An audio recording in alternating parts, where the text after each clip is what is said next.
Hello and welcome to the Movies Past and Present podcast. It's April 23rd, 2023, and this is episode 103. I'm your host, Jeffrey Clark, and I'm podcasting from the crossroads of the West in beautiful Salt Lake City, Utah. Just like my blog, moviespastandpresent.com, I'll be providing recommendations, commentary, and reviews about current and classic cinema. Thanks for tuning in, and let's do this thing.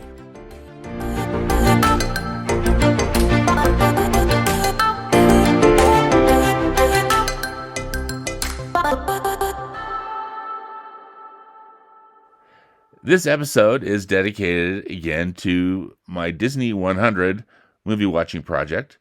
The Walt Disney Company is turning 100 this year, and I've selected 100 movies that I'm watching, and I've got a discussion today with two of my good movie friends, Rachel Wagner from Rachel's Reviews and Darin Lundberg from NostalgiaCast, who are joining me to talk about some underrated Disney movies, or at least movies that we think are underrated.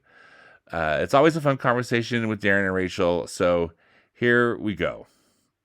Well, I just feel very lucky that I get to talk to two of my favorite movie friends and just two favorite people.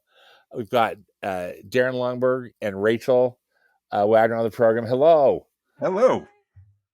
How's it going?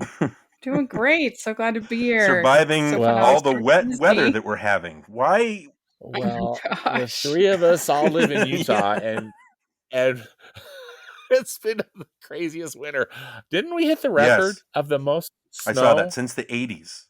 Was the last. We broke a record in the 80s. What is happening? I thought it was even longer than that. That it was like 1983, wasn't it? Boy. When the record was. That's when they had to divert all that water down State Street in downtown Salt Lake City. Mm-hmm. Yeah. It's depressing no matter what. It's wild. I mean, it's great. We really need it, especially the Great Salt Lake. But still, that's enough now. Yeah, a little bit of a pain. Snow every day. Especially when I was driving home from Spanish Fork on Friday night. Oh my gosh, Rachel. It was terrifying. It was just like the whole freeway was black ice. Like every time you touched your brakes, it was like boom, boom, boom, boom. boom. I know. I heard Rachel's story, and then I talked to another friend yesterday who was driving from a concert from Provo back up to Salt Lake County, and saying, just the same thing. It just sounded like it was the most horrific. Holy mackerel! It was really scary. I was going about 10, 15 miles per hour. Oh, I'm just glad nothing happened. Yeah, to you. Just so happy that I got home. Well, I have to drive to work at sometimes 4:30, 5 o'clock in the morning. So some of these mornings they haven't even paved the road yet. Yeah. Darin. You guys have a heart attack. Seriously. Yeah, I think we're all about done with winter. I don't think it's quite done with us, but we'll see. Right. I'm so happy to have these fellow Utahns and just great friends on the podcast today as a part of just my Disney 100 coverage, or just theme for this year.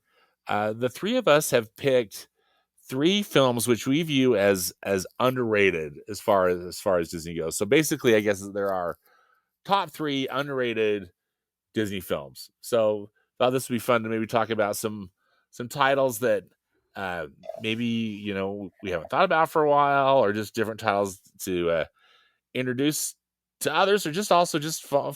It's just fun to talk movies always with you too. So to get started, I just thought we're just going to kind of do a round robin. And Rachel, if we may start with you, what's one of these 3 films that you've picked as one of your underrated Disney films? So the first one that I picked is technically it's called Disney's The Kid, but that's the official title.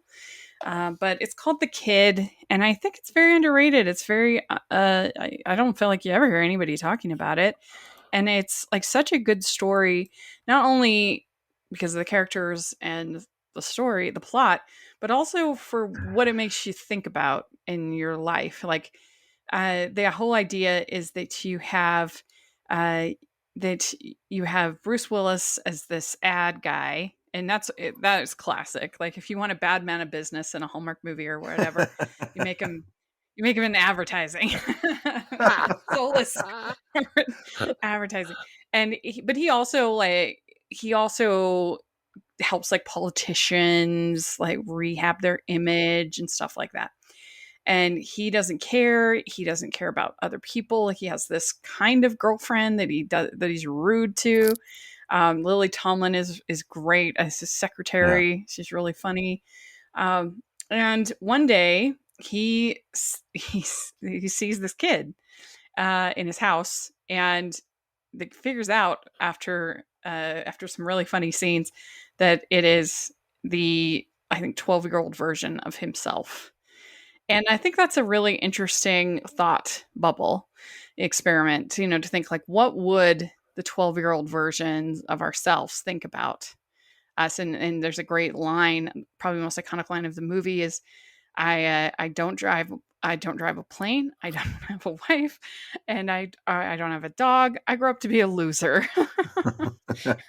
And so you think about, like, would 12-year-old Rachel think, 42-year-old Rachel is a loser, and I don't know, it's an interesting thing to think about. And it's funny. It's very heartwarming. Of course, he kind of comes around to realizing that he needs to shapen up. It's kind of almost a Christmas Carol-esque sort of story and theme of, this Scrooge character that's shown the error of his ways. And Emily Mortimer is the girlfriend. She's really sweet. I don't know. I just think it deserves more love as a really good. Spencer Breslin is the boy. I think it's a thoughtful script, a entertaining script. It's sweet. It's funny. And Bruce Willis is great working with kids. We know that, for Sixth Sense, and then this.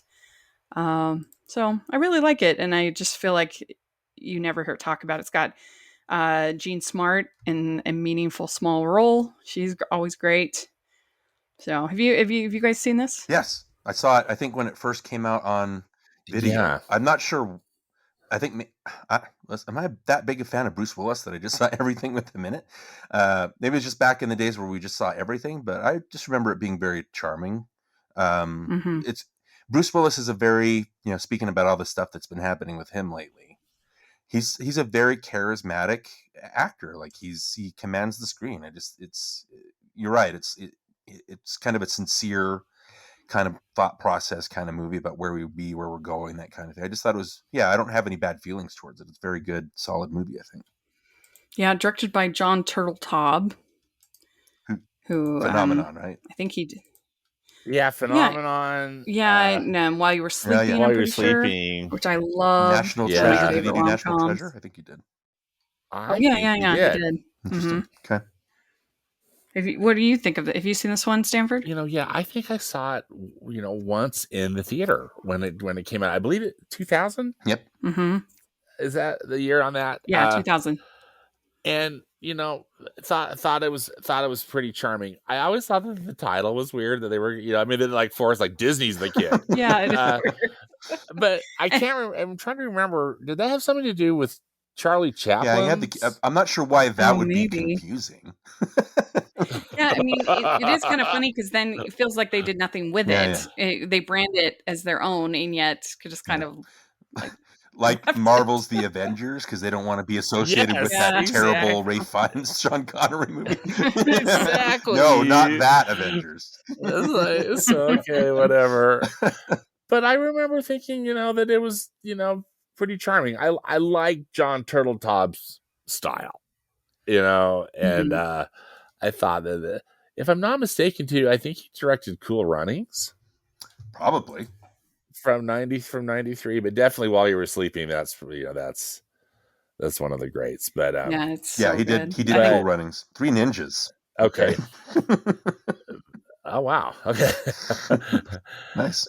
But it's it's a charming film. I think that's a good pick. Right. Yeah, good message to that one. Yeah. And I just like the fact that it makes you think about kind of your life and what the younger version of yourself would think. Yeah. And of it. So Charlie Chaplin's version of the kid was not this same story, was No, it? not at all. I don't. No. Yeah. I mean, here's the crazy thing. I am the only critic who's reviewed it on Rotten Tomatoes. One. Oh, seriously? Yeah, isn't that Wait, weird? Disney's the kid or Yeah. Chaplin's the kid? Disney's Okay. the kid. Disney's the kid. All right. Yeah, Weird. one. Why? So Wow. weird. Well, maybe this will help get And the it word has out. it has an audience score of 50%, which I just don't understand. Like, I can understand this not being like your favorite, but I don't really understand anybody that like actively dislikes this movie. It's such a sweet, lovely little story. But anyway, yeah, right now I'm the only critic on Rotten Tomatoes to review it. That doesn't happen every day, right? Or you don't. Well, does it have something to do with the Disney brand? Like the there's like a stigma that goes with Disney movies that people just think. Because I don't know, like Disney movies, like the Touchstone, the Hollywood, they all have this kind of gloss to them that I don't know, I can tell that they're Disney movies. It's weird. But do Yeah. people just I don't push know. back against that because, this is a feel good movie? I don't like that. Like what? It doesn't seem like this would be. I don't know, unless there's only two people. Like you're one of the people that have seen it.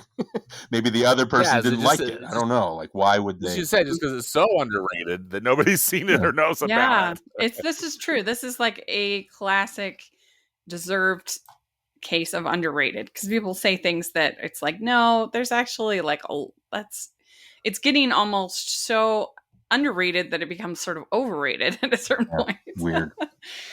Of certain things, but not in this. This is a truly kind of forgotten film, and I think it deserves more love. All right. Yeah. Well, excellent. Well, Darin, what's your first movie in this top 3 underrated Disney films? Well, we're gonna go category. I'm gonna do like release order, which is weird starting with this one. I've got Aladdin and the King of Thieves as my first choice.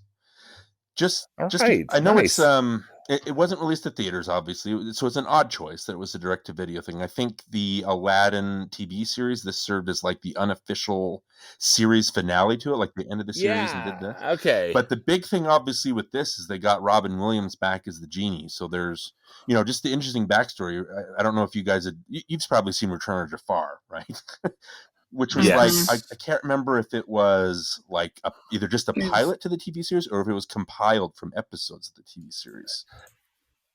I think it was a separate thing. I think, but yeah, they tried to have Dan Castellaneta, from Simpsons. Yeah, so he did the voice of the genie because Williams had this rift with Disney where when he did the first Aladdin, he said, I'll do it, but I don't want my name attached to it because I don't want that to be the selling point. I want Disney to sell itself. And then Katzenberg, we're all fans of him. Reneged. There's a whole, like Lindsay Ellis does a whole video on it, so it's an interesting thing that you guys or anybody could look up, really. Mm-hmm. But like there was just this rift, and they made promises, and there was just a fight, and Katzenberg kept trying to apologize, and Williams is like, nope, not happening. And I think when they switched, I can't remember who took over after Katzenberg when he left. I'm trying to remember. Joe Roth. Was it Joe Roth? Joe Roth. So when Katzenberg left, obviously that was a reason for like an open door. So I think Joe Roth made a formal apology, and Williams they patched things up, and so he came back for this. I know Williams is paid for scale for the first Aladdin, which is so strange since that's the movie's whole personality, I think, or one of the major contributing factors. But he came back for this and did like a $1 million paycheck for it, which is nice. But they'd already shot and recorded like dialogue with Castellaneta. And so, but when you get Robin Williams back, you're like, sorry, Homer Simpson, so it's Robin Williams. So they scrapped all his material and just let Robin Williams come in and riff. And, so like I said, it's weird picking this as a choice because it was direct to video. And I know that the animation isn't quite up to snuff because they don't have the same resources or budget as like a big budget film, one of their classics. But I think the story is pretty well done. Like it's a trilogy capper. Like they end it with the salesman. Like at the beginning of the first Aladdin, he comes in and closes it out, and Aladdin and Jasmine finally get married, and Aladdin meets his father, played by John Rhys Davies, which is a nice kind of Indiana Jones throwback, and it has a lot of cool stuff. Like they're going after, like I can't remember what it was, but they're after this artifact that turns with the Midas touch, right? So it's his hand that if you touch it, everything turns to gold. And there's a really cool thing they do with the villain at the end, where they make the villain played by Jerry Orbach, I think, but they make him grab the hand and he turns to gold. And so it's just a whole bunch of neat little things and the heartwarming stuff. And obviously Williams in there, he just raises, even though it's a direct-to-video thing and it's low budget and kind of crappy quality looking compared to everything else, but he elevates just the fact that you have Williams there, like doing Forrest Gump impressions or Mrs. Doubtfire impressions or Groucho Marx or Bing Crosby, Bob Hope, all this stuff. Just having him there just elevates that whole movie to another level. But I don't ever hear people talk about it. We hear people talk about Aladdin all the time, but not King of Thieves. And I think it's, like I said, even though it's not quite up to snuff with the first Aladdin, it's pretty good. And so I like it. Yeah, I mean, I think if you're talking about the cheapquels, I think that it is definitely one of the like better ones. I'd say of like the good cheapquels. I would say King of Thieves. I would say both of the Lion King ones are like watchable. They're they're decent in my opinion. Cinderella 3 is actually pretty good.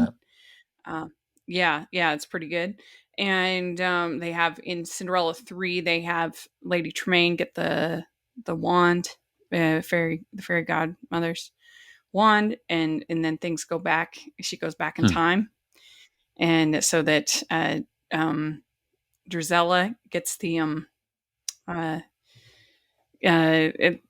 ends up making Drizella, the prince falls in love with Drizella because he's tricked. Anyway, it's pretty good. And so then Cinderella and the prince have to go back and try to stop this from happening. And so you have kind of different timelines. It's pretty fun.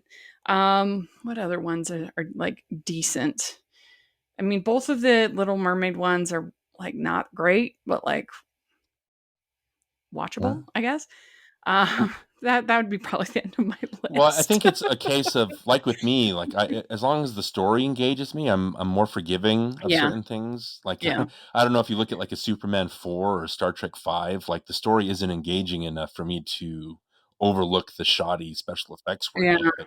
But like I said, having Robin Williams in here, it just makes it so much. It just feels different. Because there's some of those that are just absolutely Trash, atrocious.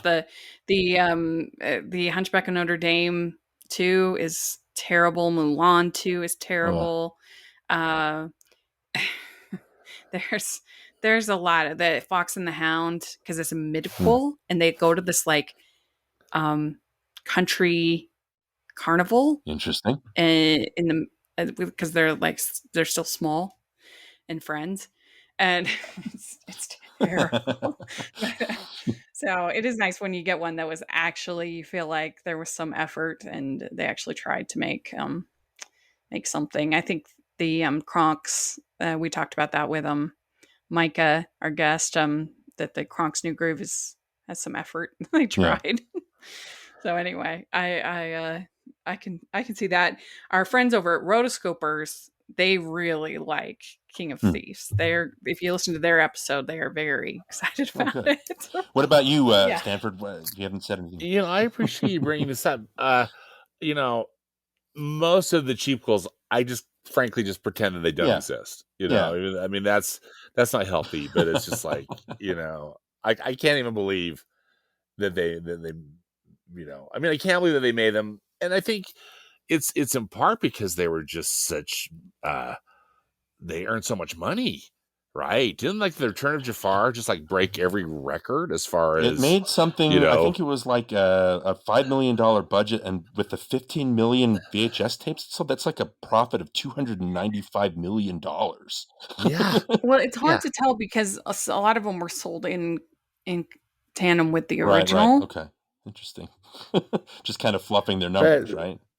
Still, I just remember I was so happy when they were able to, as you described, Darin, kind of mend that relationship with Robin Williams and bring him back, because that was, I thought, was such a gaping hole. I've seen both of these, I guess both the Aladdin sequels, Return of Jafar and then King of Thieves, and yeah, King of Thieves, I thought it was solid, particularly for being a direct to video, right? As they used to be called.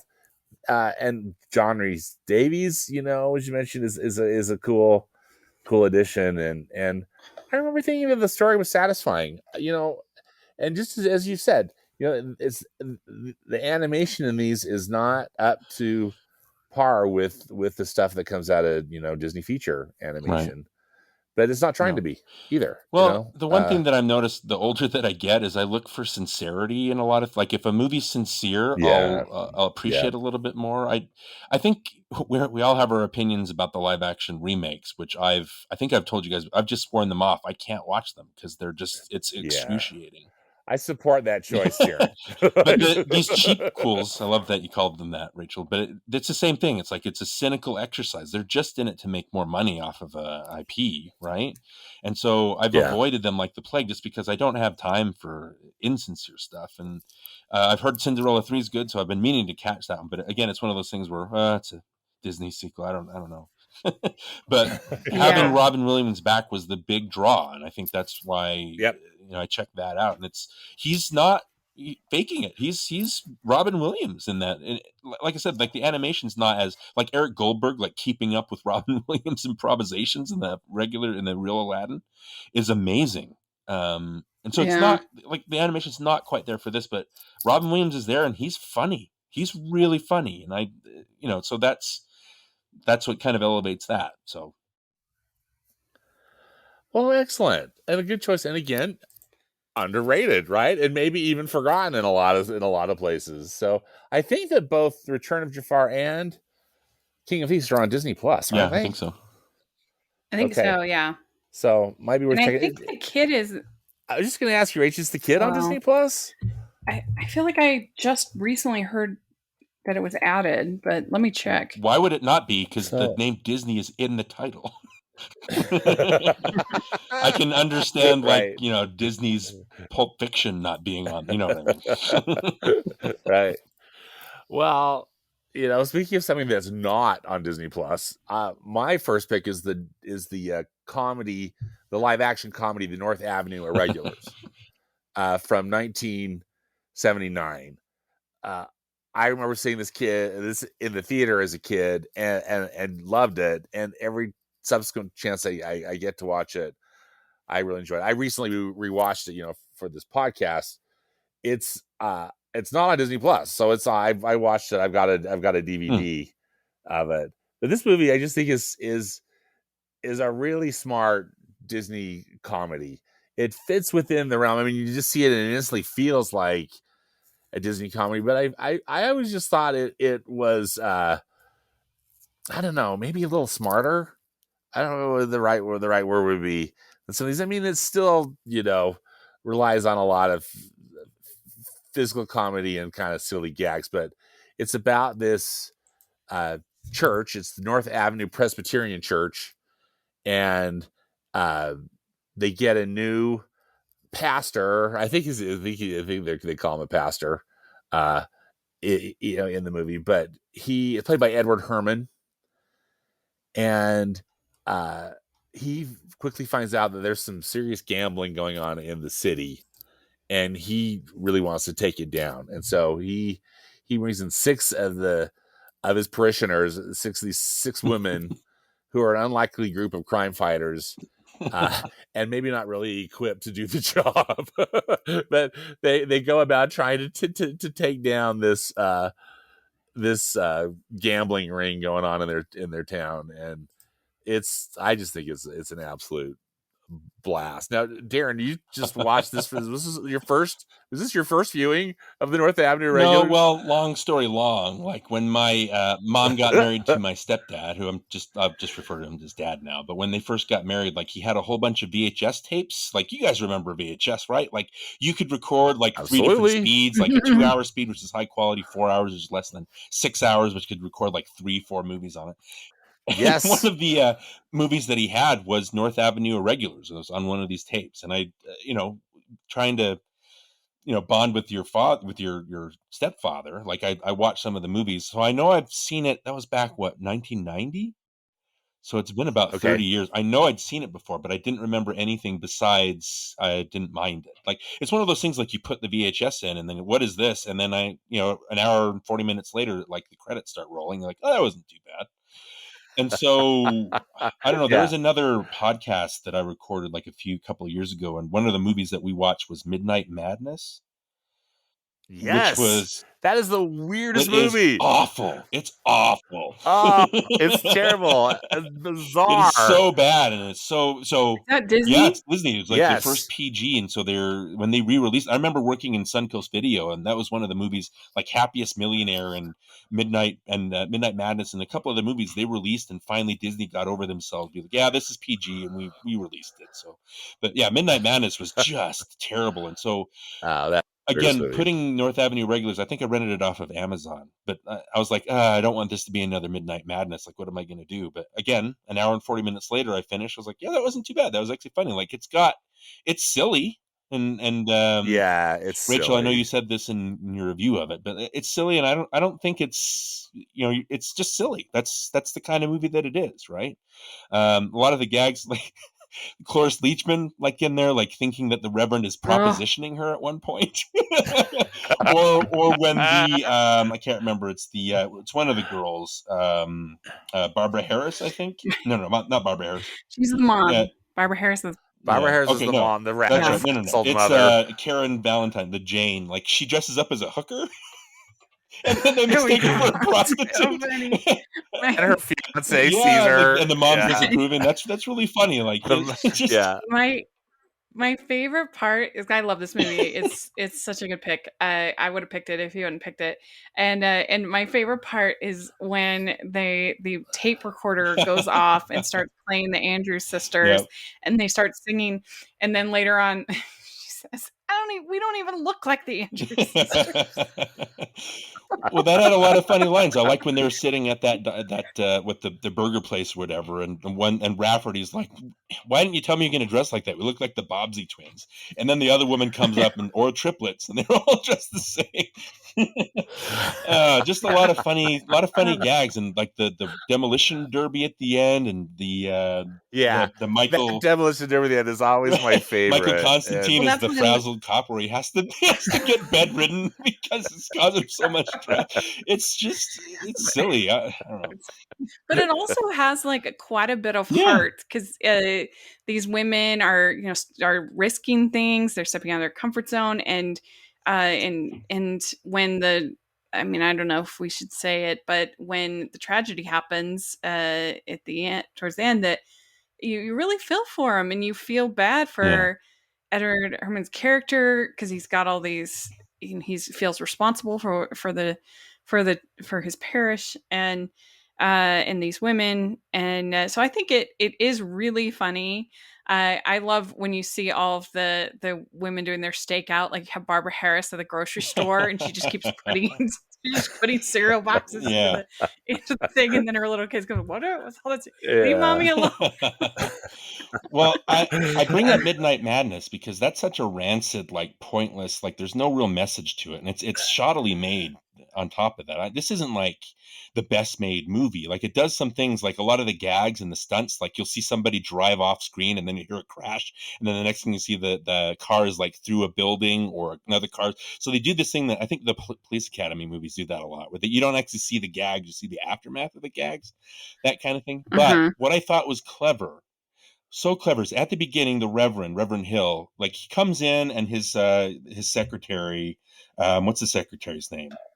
Susan Clark. Yeah, she's disapproving. She basically tells him, like, what are you doing? Like, when you do this stuff, you need to do it yourself so you know that it gets done, right?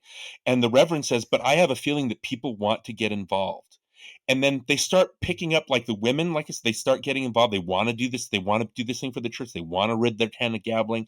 When the Susan Clark character is taking the pastor and his secretary, and they want to go along with it. Oh, she's funny. Yeah. Ruth Buzzy. Yeah, I love her. It's got a good message to it. I thought that was just kind of clever, that, people do want to get involved and they do want to make a difference. And that's just the fact that it had that message in it was like, that's impressive.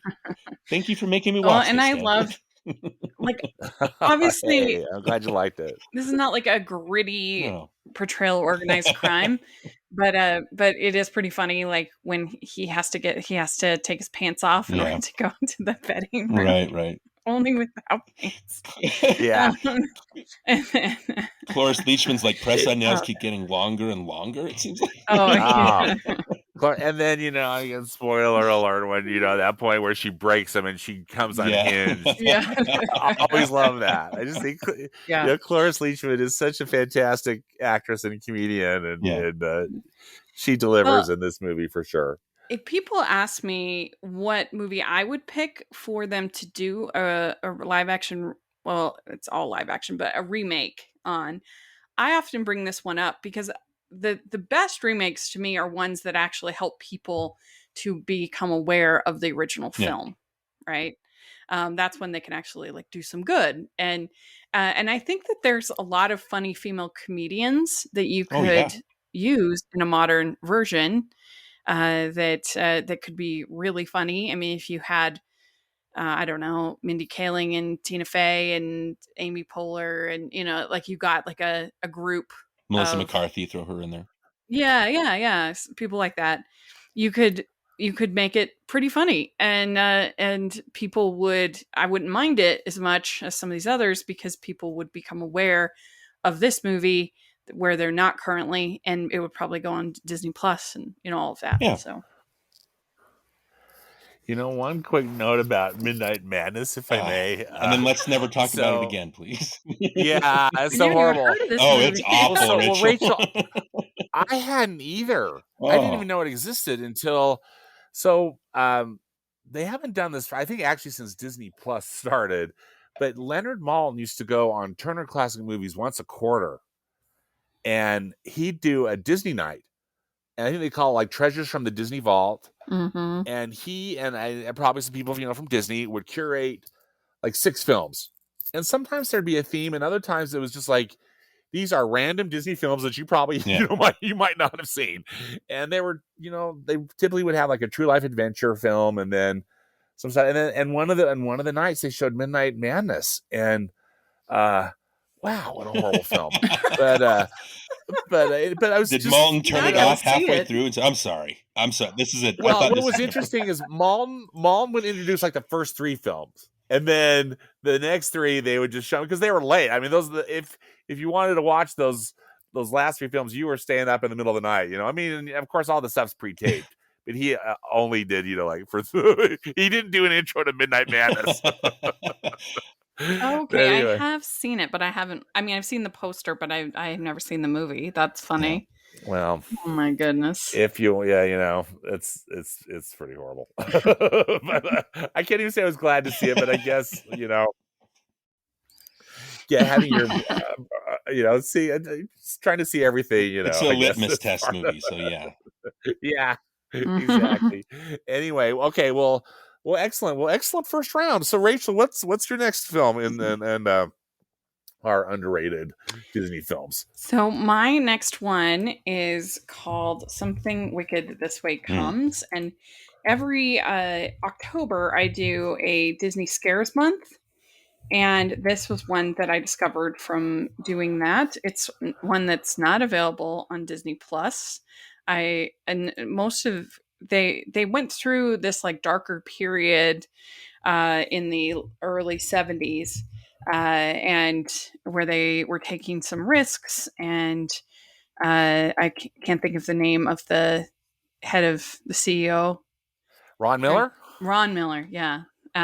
Anyway, he was someone who was wanting to take some risks, and or might have been Card Walker was but Ron Miller was running the movies. Yeah, so they did like Watcher in the Woods and Something Wicked This Way Comes, and just a number of different films. And I think this movie is really good. I did a whole really early on when I was just starting to write reviews. I did a whole special feature a review on it of why I thought it was an undiscovered masterpiece. I really love I like Jonathan Pryce a lot in playing this this, what do they call him?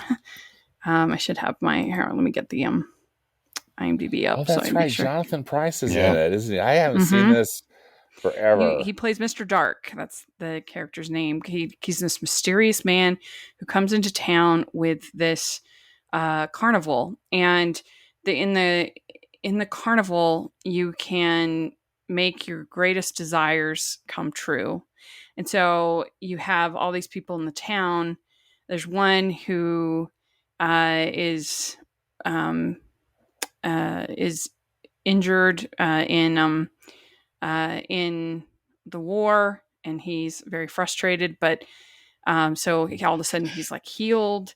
You have Jason Robards playing the stepdad to this little boy, or I can't remember stepdad or anyway. You have Jason Robards who's playing this dad, but he's really insecure because he feels like he's too old to be a father to this boy.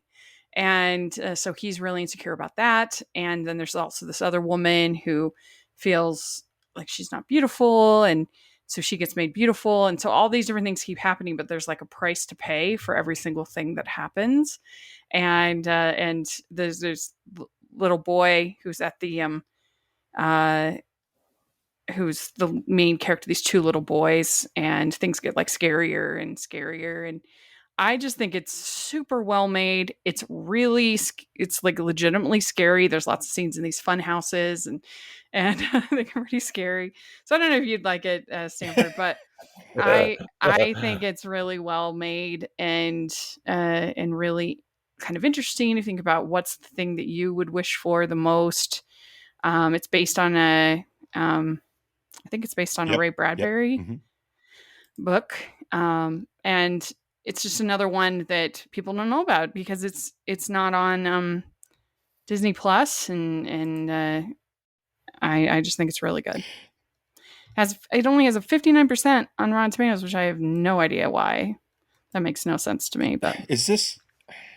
I have good memories of this movie. It's one of the ones I've been meaning to watch again, just because I didn't think it's surprising this is a Disney movie. Like it's.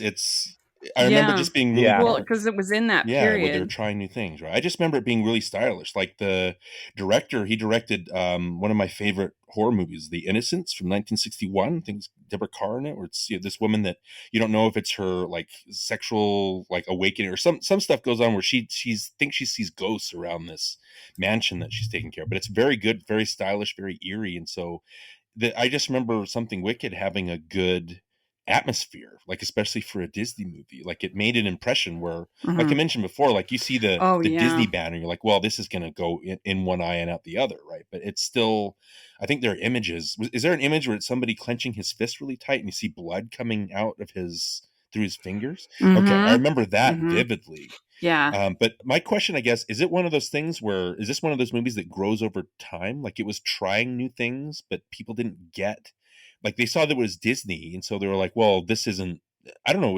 There's some kind of like, I don't know if there's like a cult following for this, but back when I reviewed it in 2016, I said, I compared it to Stranger Things, that I think a lot of people that really enjoy that series would really enjoy this. And let's see. I'm looking at my review. Well, while you're looking, it makes me angry that people don't know about this. Like this is underrated. It doesn't deserve to be on. I don't know. I think you know what I'm saying though. It's like, is this a movie that was ahead of its time, and maybe people just need to go back and watch it again, see what it's. I said in my review, what was so great is not everything was explained, and I'm sure someone could point out plot holes, inconsistencies, but we are dealing with dark magic here. It really worked. There are some incredibly chilling scenes with everything from psychological scares to creatures in the night. Some scares were even quite devastating, like when Will's dad is confronted with his insecurities as a father, or the school teacher in her lost youth. I cried, which is saying something for a scary movie. Everything works in this film. Cinematography is a perfect mixture of Americana and Burtonesque carnival scenes.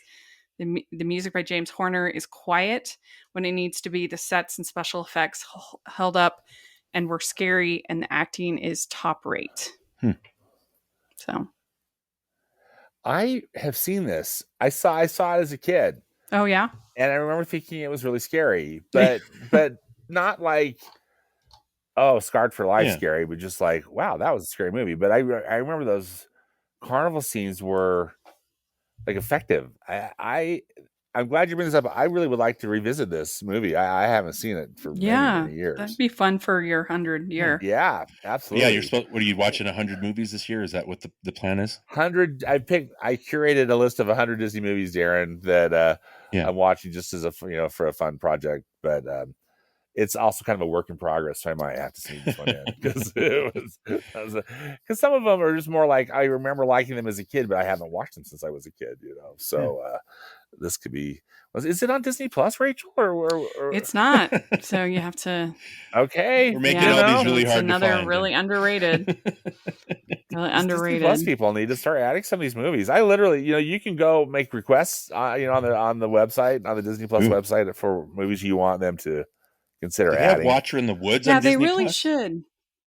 No, I don't think so. No, that one I watched. I recently I saw that one last year. It had been years since I've seen that. That is what's crazy movie. because I like that one. I liked it. Yeah. We talked about Robin Williams like making amends. Like when he came back for Aladdin King of Thieves, he also did Jack, which is one of the worst movies I have ever seen, and that's on Disney Plus. Yeah, I mean, if they're going to have Logan and they're going to have Deadpool, why not? Then why can't they have some of these darker Disney films? Exactly. Get on it, Disney Plus. Well, we'll just keep requesting, right, and see if they listen to us. So, Darin, again, what was your experience with this one? You had you seen it back in the day, or was this one? I think it was probably just on at some cousin's house. Like we're over and just, hey, watch this. It's pretty scary, and I agree with you. Yeah. It's not like I'm not a fan of the gore porn stuff either. Like if there's a story to it, then I'll be a little more forgiving of that stuff. But this is one of those movies that's just psychologically. And Rachel, you said in your review, which is perfect. It's like maybe things aren't explained, but when you watch a horror movie, I don't want things explained. Like it makes it less scary. Like why have a whole movie about this guy that owns like a motel, and then it turns out that he's been like he absorbs the personality of his mother, and like all this stuff comes out, and then you end the movie in like this 5-minute static TV shot of this psychiatrist just explaining what goes on in like the clinical terms. Like when you walk out of a movie like that, like it's not scary. Like you walk out into the sun and you're fine. I think a horror movie needs to be unexplained so that a lot of these things kind of stick with you and you ask questions and it unnerves you. I think that's the whole point of horror. So that's a perfect way of describing just, Rachel reading that review would be like, I want to see this movie now because that's the kind of horror movie that I want to watch. Yeah. So, yeah. Great pick, Rachel. Thank you. Okay, Darin, what have you got as your second? Well, I did not. About? It's going to sound like I did this on purpose, but I remember when we first talked about doing this episode, like this movie was one of my first choices because it's one of those that I don't understand why so many people don't like it. But it's Meet the Robinsons from 2007, and just congratulating you again, Stanford, on your 100th episode of Movies Past and Present. Oh, thank you. Which I thought was, thank you. Listening to it, I was like, well, that's weird. Like he's interviewing Steven Anderson.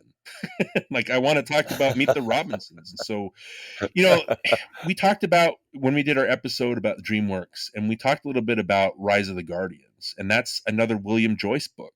And I love William Joyce. Like my kids grew up on Roly Poly Oly, and so his designs are very striking. I've always loved his designs, and so this is A Day with Wilbur Robinson was the book that. But it's very colorful and it's poppy and like bubbles. I just get pictures of bubbles whenever I think of William Joyce or circles. But this, it's silly and it's it's about this orphan and he like his. I guess it turns out, spoilers if you haven't seen it, but his son from the future comes back to kind of maybe correct things and help out so that his dad does get adopted or anything. So he goes back and you don't find any of this stuff out till later, but like he meets his whole family and finds out that he has a place where he belongs. And it's silly. Like there's a bunch of silly characters and stuff like that. But what raises this movie, I think, above and beyond most Disney movies is that Steven Anderson, who again is a very wonderful man from what what we've seen on Twitter and the conversations that you two have both had with him, and from the conversations I've had with him today, of all things, it's like he was adopted as well as he was a child. So Stanford, when you're talking with him in your interview, like I know he started on Tarzan, and then he moved to Emperor's New Groove and was the animation director. And is that what he did? He was the head of Head of story. story Like he was on. on the ground for Tarzan, right? He was in like one of the first people. Oh, he was on the story of Tarzan, and then head of story over Emperor's New Right, right. Groove. And what was astounded Yeah. me is that legendary screening of Kingdom of the Sun where they decided just to overall, like he says he was there. I was like, whoa, like this guy's great. And so when they offered him the job of Meet the Robinsons, like he got the script and was like, I have to do this because I'm also adopted. And I think there's a melancholy and there's a sadness to this movie that I don't think a lot of people recognize. They don't know, like a lot of people don't know the behind the scenes stuff. They don't know that Steven Anderson was an orphan, was an adopted himself. But I think that informs this movie in a way that most animated movies don't. And so there's, like I said, there's this melancholy, and at the end when he realizes he's going to have a family and he's going to be loved, and it's just so heartwarming. I just think it's got a great message. Like I said, the designs are great. The bowler hat guy is really funny. It's got that the line that I always quote is when Goob is imagining himself as a kid, and he's like, "Yeah." And so it's like a flashback, and you see Goob walking through the halls, and all these kids are like, "Hey, Goob, do you want to play after school? Hey, Goob, that's a great folder. Hey, Goob, let's go do this." And then you hear in the voiceover go, "They all hated me." Just because he's determined to be just anyway. So it's got this real heart to it, and it's got this real funny comedy, and like I said, it's silly, but that biographical kind of feel to this movie, I think it just elevates it. There's something personal to this movie that's just beautiful, and I just think that if people knew that, they would be able to appreciate the movie in a new light, because I don't think a lot of people really like this one for some reason. Yeah, I mean, it is a very kind of messy movie. I think it's trying to do a whole lot, and it probably also got some of the stink of Chicken Little, kind of carry over from that. But it's pretty meaningful when you read Creativity Incorporated and you see the difference between what was happening during Chicken Little versus Meet the Robinsons, and especially at that when they talk about that they're moving forward, and just that also makes it, I think, meaningful. Is the whole studio was kind of, it was their first step kind of out of that mess that they were in. And I think that the bowler hat reveal really works. I guess maybe it speaks to me as a fellow insomniac that I understand. Yeah, when you figure out that it's Goob, right? Is the bowler hat guy. Yeah. I think that it's a pretty good reveal. The ending is very emotional. That he just watches, and I mean, I do think it's a pretty messy movie. There's so many characters. There's so much going on. So that it's not perfect, but I certainly think it's, I would certainly go fresh on it. And I enjoy it for what? I think I agree with you, but I also think that the messiness ties in with that theme of family. Like families are messy. Like I know people don't like a lot of the characters, but it's like, yeah, but that's family. Like you have all these weird like personalities and these kooky people, but they're family. Like you love them no matter what. I think that messiness, which like I said, I agree with, but I think that does still feed into the theme of what the movie's trying to say. So that works for me. So I get that pushback. The Tom Selleck joke is classic.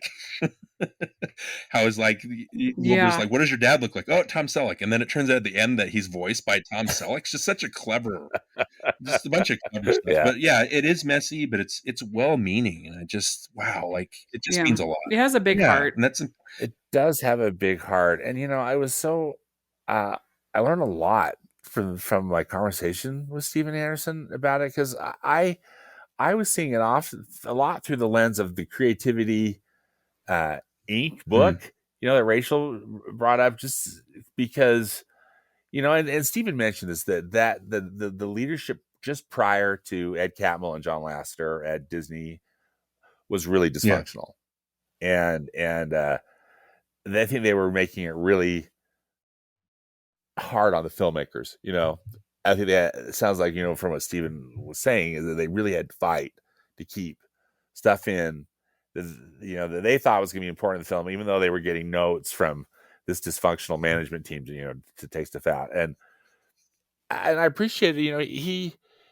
He's a class act, and he didn't really rip on anybody, but you come in from the view too that Lasseter and Catmull really were the saviors of it, which I think that they were, but it also sounded like it added a whole level of stress too, because he had a whole bunch of notes from Lasseter that he had to decide whether to incorporate or not, and it sounded like that was stressful in its own way too, which is something I hadn't considered. Right. But it just seemed like they got hope again. Yes, and it's just amazing what a difference that makes when people feel validated and they feel that they aren't just sort of checking boxes, that their work matters. Exactly. And I think that even though they had to work a whole bunch more, or a bunch harder on this film, it's still I think that made a huge that hope. Well, Steven, it's fascinating how that kind of comes out in the actual end product, because they weren't allowed to kind of express contrary opinions, or they just had to kind of just do the work. And it's just interesting that when they were supposed to have no flaws is when they made the most flawed film in the history of the studio with Chicken Little, or one of them. Chicken Little. which by the way, I know that we talked about like Oliver and Company being my least. I think Chicken Little has dropped below Oliver and Company. I can't think of that movie without just getting angry. But Steven, I say Steven like we're best friends, but like, he is a sincere guy. And I think he even said he is. Even though they made a bunch of changes, like his core themes and his core characters were still there at the end. So they didn't make him overhaul that. I think it just made it a little better and more focused. Mm-hmm. One thing that I had heard, and again, this was, and I was wondering if Steven was going to bring it up when we were talking, and then and I didn't push him on it, but I had read that one of the big things that they added when after Lasseter and Catmull came in, and before the movie was released, that scene where Wilbur, when they go back in time, Lewis go back in time to the point of where Lewis's mother is dropping off baby Lewis at the orphanage, and he has an opportunity to engage with her, and that's so heartbreaking. That is so heartbreaking, but what a great thing to add. You know what I mean? I just think that really is such a poignant scene, and I think one of the better ones in the film. I'm so glad they put it in. It's that heart, just adds that extra heart. Yeah, it's that heart. Well, and Steven Anderson, he also co-directed Winnie the Pooh, which I think you could also make a claim of being underrated. Yeah, absolutely. Winnie the Pooh. No, not enough people watch Winnie the Pooh. I bet more people watch the 2011. I bet more people watch that Winnie the Pooh Blood and Honey than have watched any actual Winnie the Pooh. I know, right? Oh. That's really depressing. Well, great choice, Darin. Anything else you want to say about Meet the Robinsons? Watch it. Seriously, watch it again through that lens of it's from somebody that was adopted, and just feel that sadness and that hope that they have at the end. It's just, I love it. And that one is on Disney Plus, thankfully. Yeah. You can watch that one on Disney Plus. Well, my choice is my second choice is The Rocketeer, the live action Disney pick from 1991. I saw this. I remember it very well, seeing it. In 1991, I saw it at the Villa Theater in Salt Lake City, which is one of the great old movie houses, which doesn't exist anymore. It sells rugs. It's so sad. Yeah, at least the building is. The guy who owns that rug store loves movies. He loved the Villa, and he was at least able to save the building. But they sell rugs instead of showing movies, which is a bummer. But anyway, that for me this is just a really fun movie. It's imperfect, but I think I recently rewatched it. It's on Disney Plus. I think it's a terrific action film that holds up really well. Kind of a cool period piece, just directed by Joe Johnson, and set in Los Angeles in the late 1930s. So I love that time period. I think that they did a really great job of kind of recreating the era. It also feels like a film that was made in the from that time period too, which I think I appreciate more even now, 32 years later. That and it was just with a lot more movies under my belt, that appreciate more where they were coming from. But it's what a great cast. Billy Campbell as the Rocketeer. She looked like she was a teenager. She probably was. Jennifer Connelly, was in it. Alan Arkin, Timothy Dalton plays a great villain. Anyway, I have a blast with this movie. I really like it a lot. What's your take on this film, both of you? Yeah, I love it too. I think it's really entertaining, and yeah, I love the whole aesthetic of it. Old school superhero movie, and yeah, this is one I kind of think of this in sort of Sky High, kind of in a similar they're both original superheroes Sky High stories that are a lot of fun, and you don't have to worry about it relating to a cinematic universe, or you can just enjoy it on its own. Well, it's that Dave Stevens comic. Which I think that Jennifer Connelly was like Betty Page in that so it's and you're right. I think Jennifer Connelly was she 15 when she made Labyrinth? 15 or 16. So that would have made her 2021 about this time. It's funny watching Jennifer. Yeah, I think she's early. Yeah, Jennifer Connelly. It's funny watching her because they were marketing, I guess you could say, parts of her when she first started out. Like that was her appeal. And now she's become one of our best, most solid, versatile actresses who just commands the screen. It's fascinating. Academy Award it's fascinating watching. Yep. But it's weird because, and I promise not to go on a giant tangent like I usually do when I bring up the word Batman, but Batman in '89. It's everybody says this. It's weird that Batman was such a big hit that instead of doing like a Green Lantern movie or a Superman movie or all these, they went back and started doing all these pulp like radio comic strips, like the Shadow and the Phantom and Rocketeer. I would count. It's weird that they did that. But if you're looking, and the 90s are not a good, I guess the most the popular 90s comic book movies were those Batman movies, but, which are not great. A couple of them are pretty much terrible. But if you're looking at that, I think The Rocketeer, out of that whole decade, it's not just the best comic book movie of that entire decade. I think it's one of the best comic book movies, period. And I think that's because they commit to that period. I think it's underrated because instead of, so it comes from the same school as Indiana Jones, right? Like it's got a B movie. Yes. It has a very much an Indiana Jones feel to it. Instead, Indiana Jones kind of kidded those tropes and kind of made fun of them. So when you watch it, you watch Raiders of the Lost Ark, it doesn't feel old-fashioned because they've got a modern kind of sense of humor to them. So they kid those tropes. But Rocketeer kind of leans into them and doesn't kid them. It's very sincere and it's very what's the word I'm looking for? It's straightforward. There's no, it's funny, but it's not like ironic stuff. And so I think that's where people kind of push back because it felt like really old-fashioned. But yeah, I mean, it's kind of shocking. It's 67% on Rotten Tomatoes. That's wrong. Wow. This is such a lovely movie. And this is what got him the job for Captain America. Got Johnson the job. Yeah. And this is a much better movie than Captain America. Even though Captain America, I do like that one a lot. But this is a better. Same 65% audience score with 50,000 ratings. Happening? Isn't that surprising? That's ridiculous. That's definitely weird. Underrated. I have to add my review. Holy mess! I say it's why it's underrated. That's why we're talking about it, right? It does have. You bring this up on Twitter. It does have an appreciation. So maybe those people need to get on and review this movie. 67 is. This should be in the 80s or the 90s.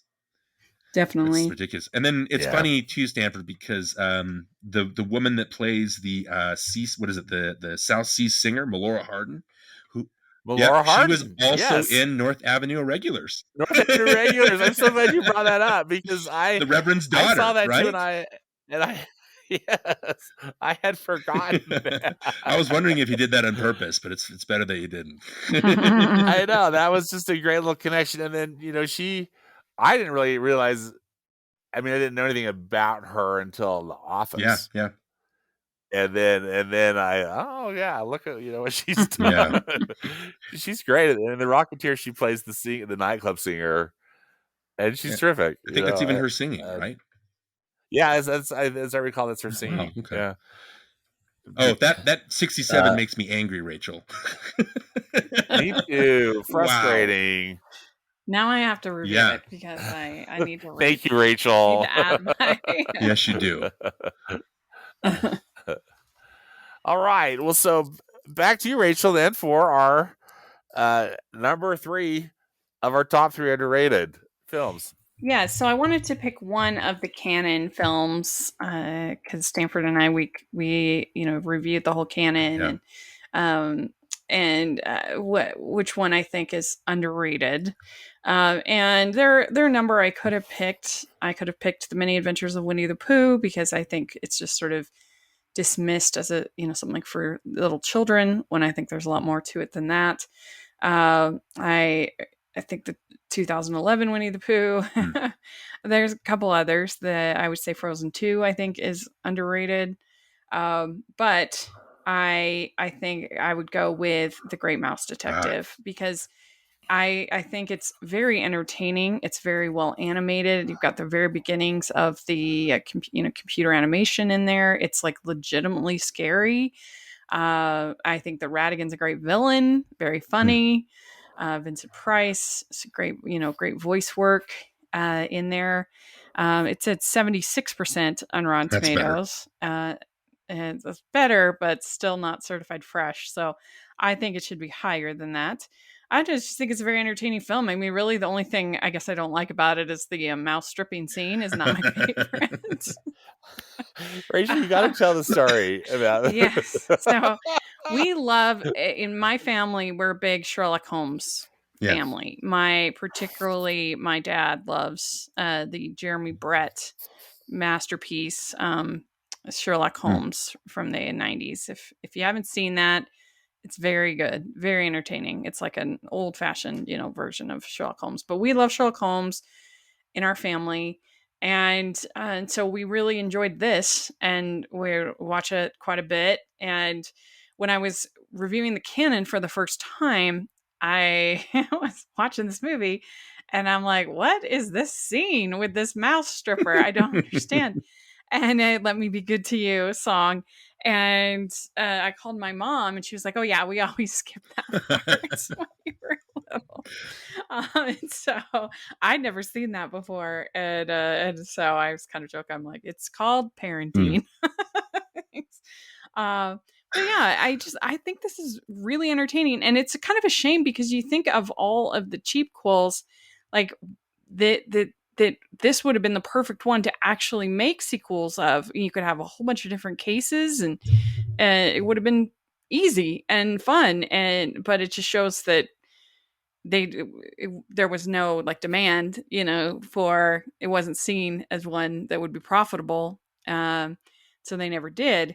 But I know, I just think this is kind of a forgotten movie, and I think it's really excellent. Characters, even has a funny villain song, beautiful animation. The clock tower scene at the end is great. So yeah, if people haven't seen it in a while, it's really good.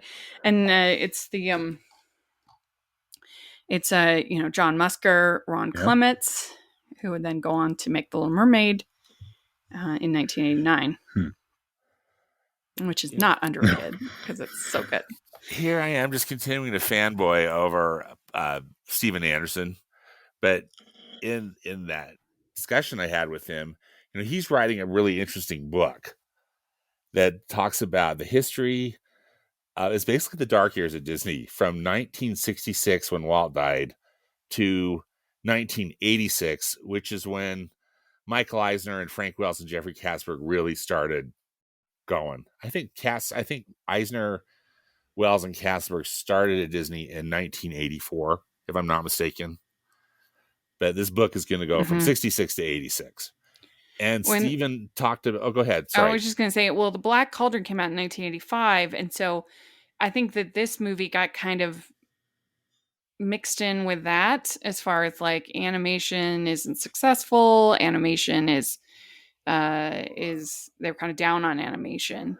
What Stephen said, if I'm not mistaken, Rachel, in my discussion with him, is that that because of The Black Cauldron, Eisner and Katzenberg were just like weren't even sure that they were going to keep the animation division going.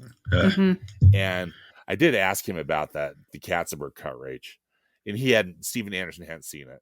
I know that's one that you and I we want to see of The Black Cauldron. Yeah, it does say on Wikipedia, it says that the film's timely success has been credited with keeping Walt Disney Animation going after the previous film's failure by renewing upper management's confidence in the department, thus setting the stage for the Disney Renaissance. It's because of Ron and John. Ron and John pitched this movie, Stephen was saying, and Katzenberg and Eisner decided, okay, let's give it a shot. And because of The Great Mouse Detective, I believe this is why we got The Little Mermaid and the Disney Renaissance. So that's a really cool pick, Rachel, and I think one that is probably more significant than really any of us realize. Well, it's weird that it's sandwiched in between two of the worst Disney movies. I remember when I was doing my animated 50, and like I just got so down after Black Cauldron. I got so down. It was like this isn't great. Like this isn't good. And then this is like a bright spot. The animation's still not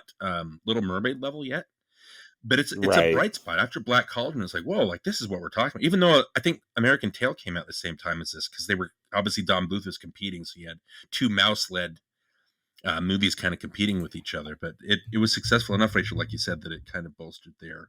And then I think I wrote in my review that it's funny because you have, after Black Cauldron, like it kind of ruined the studio for a little bit. This was like a corrective step in the right direction, only to drag them way back down with Oliver and Company, way back down. Which, the animation is not, like I said, it's not quite Little Mermaid level to this, but it's still charming. I love that it takes place in that, like a side story to Sherlock Holmes. And Rachel, so you mentioning clever. why don't they do all these? How many Sherlock Holmes stories that they could just adapt with Basil instead? It's like, wow, the possibilities are endless for this. It would be so fun.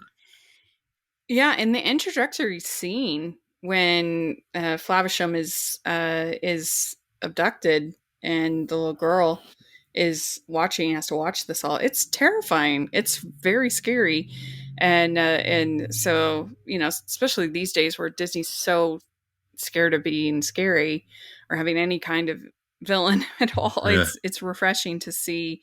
And I mean, with Oliver and Company, they were kind of testing a lot out, so I kind of give it a little bit more of a pass than you do, but still don't love it.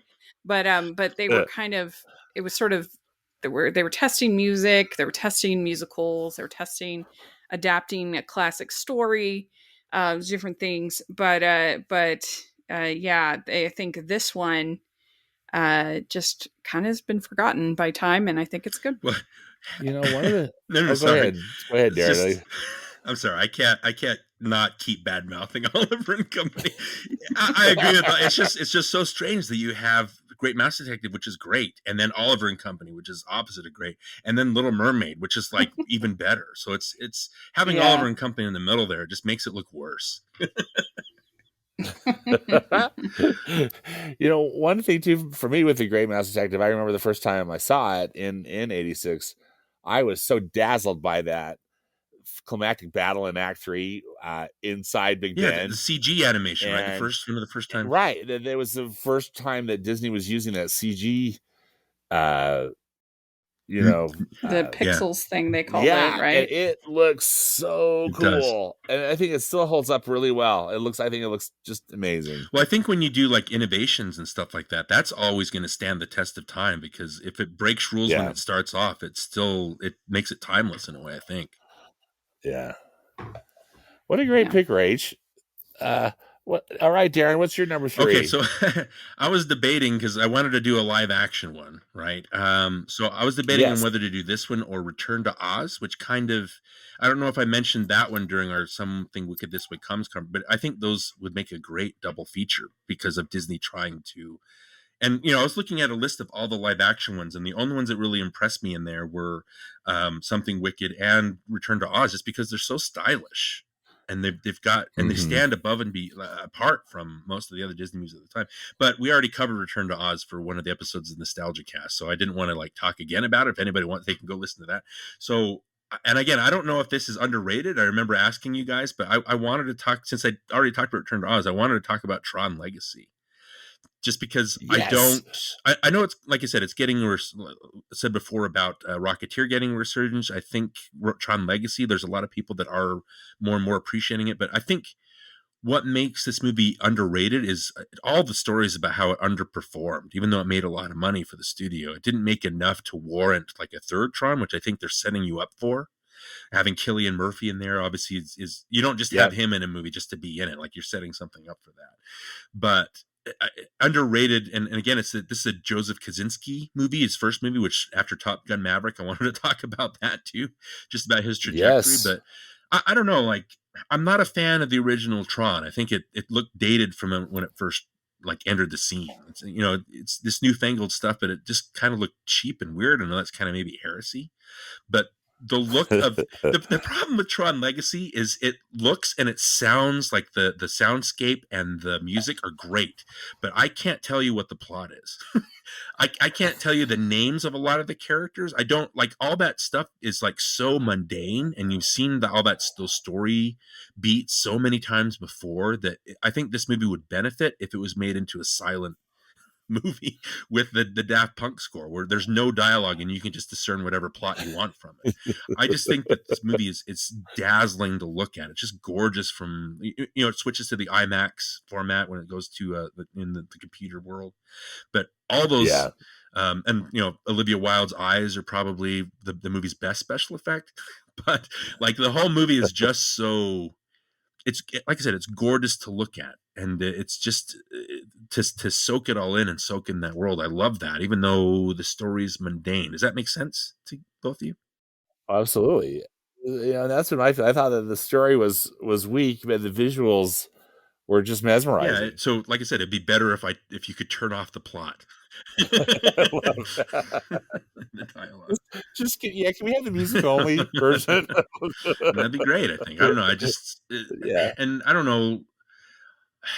Do you think there's obviously a lot of care that went into Top Gun Maverick, and it was all a team working to make something timeless, and I think that worked. It wasn't just Kosinski, it wasn't just Cruise, it was mostly Cruise, but just everybody trying to make a good, solid movie. I don't know if they did that with this one, if they gave it the same kind of care, but yeah, it's a good point. But I still admire Joseph Kosinski, though, with the work that was done in Tron Legacy, because albeit it's a very imperfect script, but and I know, as you said, it's collaborative, but I still thought he delivered a really cool movie. And then, Top Gun Maverick is just come on, right?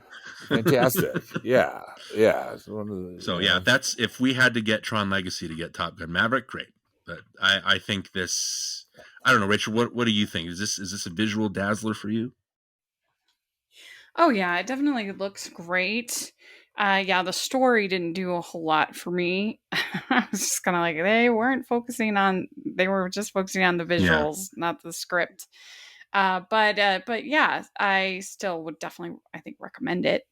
And the music is also great. There's not really a lot to say about the themes or whatever. They're just on repeat from other movies, but it's just to turn off your brain and just let it, just drink it in. And be dazzled, by this visual feast that you're getting. Mm-hmm. I love this movie for that, just for that reason. And the Daft Punk, Daft Punk. Yeah, very, very pervasive score and very good. Got a lot of memorable melodies in there. Now, I I know that there's been just rumors on and off for years about a Tron 3. I think that Jared Leto, or as am I saying, or is it Leto, Mm-hmm. Who cares? Who cares how you right. pronounce it? I think there's going to be Tron 3. At least I don't know if has it been greenlit, or is it just, are they just moving forward with it? But there's some, I can't even, is it Tron Ares or Eros or something? I'm trying to remember what It's the been working swirling around for title a is. while. Yeah, I don't know. Let's see Fingers here. crossed, like, make it. That's what I Tron think. Ares, I Please think. make Yeah. this movie. Yeah. Yeah, let's see. Tron 3 moving forward with Jared Leto. This is as of January 2023. Okay. So while he we'll was see. promoting Please. Morbius. Yeah, that's no, right. and that's Okay, 2022. But yeah. Okay. Talking about the next Tron movie, but I'm with you. I think this is really, is really underrated, and just an absolute trip. Just a stunner. I like, I'm a big junkie of the original Tron, but I'm with you. It looks so weird, and it's so kind of inconsistent between those really kind of amazing for the time visual effects, and then their weird kind of Dayglow, stuff going on when it's the actors in there. But still, I just loved Tron Soup to Nuts, and I think it was a wonderful. Yeah, pick. I know a lot of people like it, so I don't mean to step on those people, but yeah, just no, but I think it is underrated. And as you said, it earned a bunch of money, but just 500 million wasn't enough. Isn't that a weird world that we live in, that 500 million is? I know. All right. Yeah, I mean, it does have 51% on Rotten Tomatoes, so right down the middle. Right down the middle. Yeah. Interesting. Well, my third pick is Atlantis: The Lost Empire, and this one was tough for me too, because I wanted to, I was hoping to pick an animated one. I have such mixed feelings about this movie. I was surprised that you picked this. Yeah, because I think from this style over substance is what I came up with, because I love the look of this movie and I love the potential of this movie, but I just think it kind of fell apart, as Rachel and I have discussed. I think there's a ton of issues with it, and I think that's why it's underrated. Well, maybe not so why it's underrated, but it's probably just not that well liked because it's not that good of a movie. But I don't know. There's still just a lot to like about it for me. I think the world building is really cool, and I also just like that Disney tried to do something different and make an original adventure movie, even though they swung big but struck out. I think particularly for me it falls apart in the third act, but still though I'm just dazzled by the animation and the ambition of the movie, even though it falls short. What do you both think? Well, Rachel, I want to get your thoughts, but I don't want this to devolve into a let's bag on Stanford for liking The Rescuers type of conversation. but Rachel, why did you say you were surprised that he picked? I didn't, because I didn't think pick The Rescuers. Well, thank you for not picking The Rescuers. That's true. That's true. I am kind of surprised you didn't pick The Rescuers, but I just didn't think that you liked this kind of at all. So I was surprised that you would pick it as underrated. Yeah, I mean, I have to admit, when I first did my first canon ranking, I really enjoyed this a lot because it's so different. You're in that kind of rough period if you're doing a chronological ranking. And I think that you can have sort of pulpy fun with this movie. Like some people will say they're stereotypes. They can also be described as archetypes, depending on how you feel. I think they're in general pretty funny and fun. The different characters. Somebody like Helga is an enjoyable archetypal character. This and then the other characters, and there's some fun action. But then, so I actually was pretty high on it the first watch through of the canon. When I first saw it when it was in theaters, I didn't like it at all. So I've had this kind of up and down relationship with the movie. And then I saw it for the second time I watched the canon, and I was a little bit less, it had sort of less of that newness kind of feel for me. And then when we watched it together, I do feel like his grumpy perspective kind of rubbed off a little bit on me, and I was like pretty down on it, I think, that viewing. And I was just like, oh, this is not good, this is a bad story. They kind of waste the great animation. And so I've had this interesting kind of relationship with it. I do think that you can watch it for now having seen Strange World, and I really didn't care for that film. I think that I would rather watch Atlantis, than Strange World. And so, and now I'm kind of feeling sort of more positive about it. So I've had this thing with this film, and I don't know. I think that you can watch it and have kind of pulpy action adventure fun with the movie, and I appreciate the nods at anime that it has. But yeah, the story could be better and the characters could be more fleshed out. And Milo's kind of a bland leading guy. I honestly think Strange World influenced my current thinking on Atlantis, because I was wanting Strange World to be kind of that pulpy style of adventure that I think it maybe set out to be, but then it didn't work out. And I just, and this, it's just the visuals. I think that everything from the submarine they created to all the vehicles, and then just how Atlantis looks.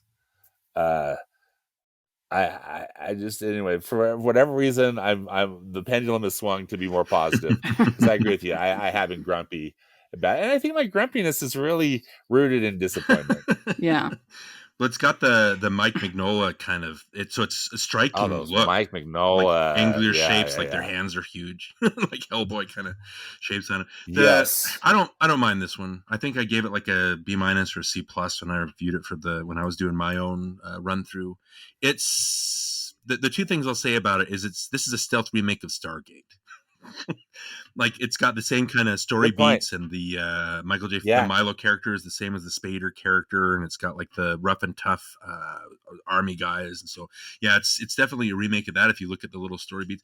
And then the other thing I'll say is, we call maybe Anastasia the closest that Don Bluth ever got to making a Disney movie, like the aesthetic of a Disney movie. I think Atlantis is the closest that Disney ever got to making a Don Bluth movie, just because it's a boys' own adventure. It's just weird that it's geared just toward the boys and not really towards, something like Tangled, which is all encompassing. Everybody can enjoy Tangled, right? Like girls, boys, old, young. And this is just geared, it seems, to a specific kind of mindset. So I think that's kind of limiting there. But, the design is striking. It's a likable movie. There's nothing really wrong with it other than it's just kind of not as memorable as story-wise and character-wise as some other things. But yeah, like I said, it's a striking movie to look at. Well, I appreciate your thoughts on this, and again, thanks for not piling on me too hard. I probably deserve that, but again, I didn't. It's much better than the Rescuers, Stanford. So I knew that wasn't even an option. But you do think it's very underrated, so I wouldn't have had a problem if you had. You would have been less surprised if he picked the Rescuers. No, I wouldn't have been surprised at all. Yeah, I'm the only person in America who likes the Rescuers. The only person we've found so far. So if you're out there, right? Please write in so Stanford doesn't feel so alone. Exactly. This has been so much fun. I could just talk to you both for hours. So thank you for your insights, for your really cool and thought-provoking picks. I really, this has been so much fun. I appreciate you both. We aim to please so much, Rachel. Well, thank you. You did, you delivered, and then some.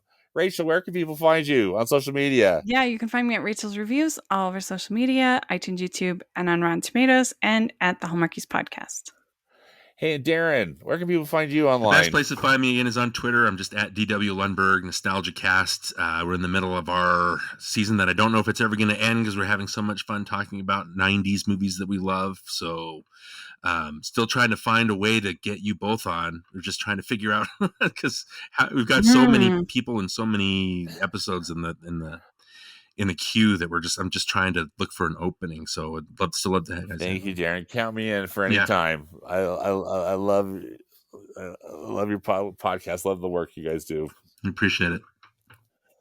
All right. Well, thank you both. And here's to many more great Disney movies and movies to come. Yeah. And if you're all listening, let us know what you think of our underrated picks. Yes, absolutely. And what you think of the Rescuers. That's right. There's another person out there. I'm just like Penny on the boat. Hey, well, thanks again.